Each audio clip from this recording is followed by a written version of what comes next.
لیکن میں قرآن کے خزانے کچھ پیش کرنا چاہتا ہوں، اس لیے کہ آج ہم کچھ اعمال بھی آپ کو پیش کر دیں، تاکہ یہ نہ ہو کہ صاحب بات کیا ملا، حسن خاتمے کے نسخے ملے، بہت سے بے حساب مغفرت کا نسخہ ملا، حسن خاتمے کا نسخہ ملا، اللہ کی یاد میں رونا اور تمام چیزیں بہت سی مفصل بیان ہوئی۔ کچھ خزانے بھی پیش کرتا ہوں جو قرآن کا خزانہ ہے، اور یہ خزانہ اس نے پیش کیا ہے جس پر قرآن نازل ہوا تھا، میں نہیں پیش کروں گا، رسول خدا صلی اللہ علیہ وسلم نے پیش کرنا ہے۔ تین خزانے جلدی جلدی پیش کرتا ہوں، اللہ تعالیٰ اس خزانے کو کی قدر کی آپ لوگوں کو توفیق عطا فرمائے اور مجھ کو بھی۔ نمبر 1 خزانہ جو ہے، اس خزانے کے راوی عبداللہ بن زبیر رضی اللہ تعالیٰ عنہ بہت مصیبت میں، بارش کی حالت میں، سخت اندھیری میں نکلے، خرجنا لیلۃ مدر فی ظلمۃ شدید، فرماتے ہیں میں اندھیری رات میں، بارش کی رات سخت اندھیری میں نکلا، نطلب رسول اللہ، میں حضور کو تلاش کر رہا تھا، ادرکنا ہو، میں نے حضور صلی اللہ علیہ وسلم کو پا لیا۔ رسول خدا صلی اللہ علیہ وسلم نے فرمایا، اے عبداللہ بن زبیر، تم نے اتنی تکلیف اٹھائی، لو خزانہ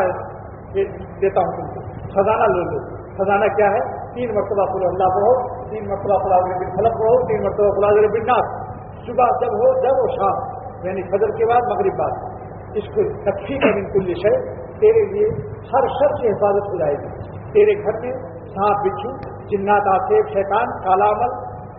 اور جتنے بھی آج کل لوگ کرا دیتے ہیں حسد میں ایک دوسرے کو، جس کو دیکھو سہما ہوا ہے، جہاں تجارت میں گھٹ آیا یا گاہک نہیں آئے 2-4 دن، فوراً مولانا کے پاس پہنچ گئے، پیر صاحب کے ارے کسی نے دکان پر بندش کرا دی، کالا عمل کرا دیا، وہ پڑوسی جو میرے بغل میں میڈیکل اسٹور والا ہے یا وہ جنرل اسٹور والا ہے یا وہ ارے بھائی دیکھا نہیں گیا اس کو میری طرف سے، حسد میں مر گیا، وہ گیا وہ وہاں جہاں کھوپڑی بنی ہوتی ہے، اور جادو کی کھوپڑی جہاں سنجے ونجے بورڈ لگے ہوتے ہیں نا جگہ جگہ، بنگالی بابا وہاں پہنچ گئے، لاہور والا اللہ بلّہ۔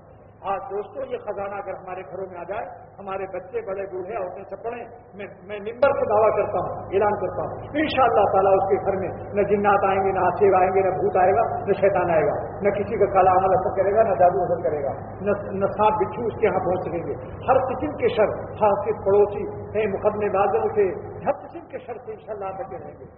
کتنا آسان عمل ہے، بتانا ہے کچھ حوالہ دے رہا ہوں، ترمذی شریف کا حوالہ ہے، مشکات کے اندر یہ حدیث ہے، عبداللہ بن زبیر اس کے راوی ہیں، میں نے متن بھی حدیث کے الفاظ بھی آپ کو سنا دیے، آپ سے وعدہ کر لیجیے، آپ لوگ صبح شام ناگا نہ کرنا اس میں، فجر کے بعد مغرب بعد اس کو پڑھ لیجیے گا۔ اتنا بڑا مجمع ہے، اتنا بڑا مجمع ہے، حضور صلی اللہ علیہ وسلم کا یہ خزانہ